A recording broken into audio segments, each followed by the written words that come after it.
Lieutenant R.P. Stevens, Stephens. Do you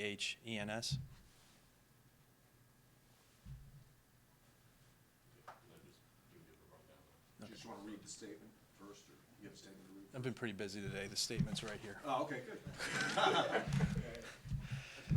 All right. On February 24th, in the 2500 block of Piedmont, a woman reported that she was attacked by a man armed with a knife. She was walking out of the Home Depot, loading items into her car. When the man came up, he entered her vehicle.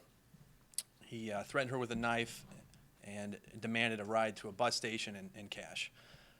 The woman was able to, maintain her situational awareness, and she was actually able to de-escalate the situation a bit. The suspect eventually became frustrated, snatched the necklace off of her neck and cash out of her wallet before fleeing. She suffered some minor lacerations. The Atlanta Police Robbery Unit was able to locate the suspect through really, really dedicated work by Investigator Pinder. He went through hours and hours of surveillance footage provided by MARTA Police, private cameras from Home Depot and the shopping center, and he did what essentially was a stakeout of the area where he believed the suspect to be.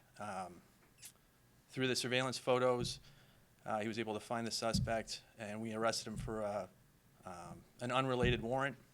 We continued working the investigation, and eventually we were able to identify him as the attacker of the woman from the Home Depot. And what is his name? Stephen, excuse me one second. Stephen White. He's approximately 65 years. 65 years. Does he have a history of crime? Well, since 1974.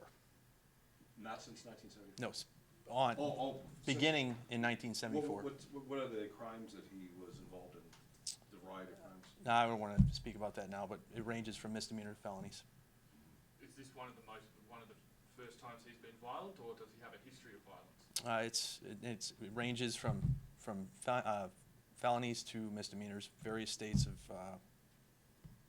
violence. Just trying to get an idea of how important it was for you guys to get him off the streets in case he did do this again. Well, he threatened a woman with a knife, so regardless of what any previous criminal history was, we were looking for him very diligently. Where did you get him? Where did you catch him? In the south downtown area. Right on the street, or? Yes, sir. Did he put up a fight? No. Oh, okay. Do you know how much money he stole from the victim? I'm not going to disclose that at this time. Okay. I'm sorry. Is he homeless, or does he have a place of residence? We have an address that he was believed to be staying at one point, but we do not have a current address for him. I don't know if I asked you this. Did he put up a fight? No, sir.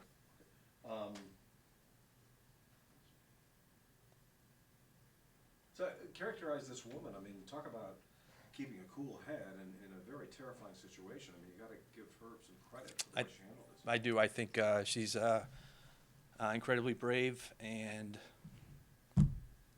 she protected herself the best way she could, given the circumstances she was put in. Mm-hmm. So this guy was trying to get to Alabama the whole time. He kept saying, "I want to go to Alabama with her." Does he have any relation to Alabama, or has he lived here since 1970? We haven't found any relation to Alabama, and if he was trying to get to Alabama, he would have gone to Alabama, but he, luckily for us, stayed in the city of Atlanta. Have you been able to connect him with any recent similar crimes? Not- Stalking in a parking lot? No, sir, but we are not. We have not stopped combing through other crimes, whether it be robbery or aggravated assaults, to see if he might, have been on a longer crime spree than what we have him for now. When he did attack the woman, a lot of the time she was very vigilant, and she says she's always very vigilant. She kept checking herself. How exactly was he able to surprise her? Because she even checked her passenger side just before she got in. Are you able to give us any details on that? I can't I can't give you any details. I mean, if you're looking for general safety advice, I mean, you have to be aware of where you're at.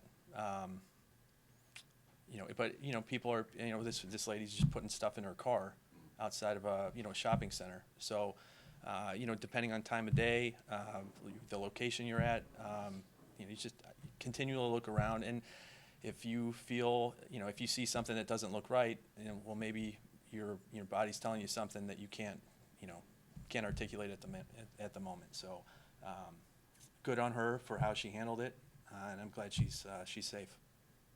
What time of day was this? It was late in the evening, Oh, okay. It was just around after the 11 time. o'clock. After 11 o'clock? Yes, sir. I thought it was. Wait. Slim- Oh, I'm sorry, no, when she was robbed, after she left the Home Depot, what time was that after? No, that was in midday. Midday, okay, all right, thanks. Any other questions? Just one last bit. Through your investigation and looking through all that video, did you happen to see him there a lot? Is that a place that he was frequenting at all? We hadn't seen him before. He hadn't popped on our radar in that area before, if that answers the question. Thank you, Lieutenant. Yes, sir. Appreciate it. Do you know if the mug's available yet? I don't, he's in, Right now, I believe he's still in DeKalb County Jail. So we'll be able to get a booking from them, or? They should have one for the outstanding warrant that he was initially arrested on.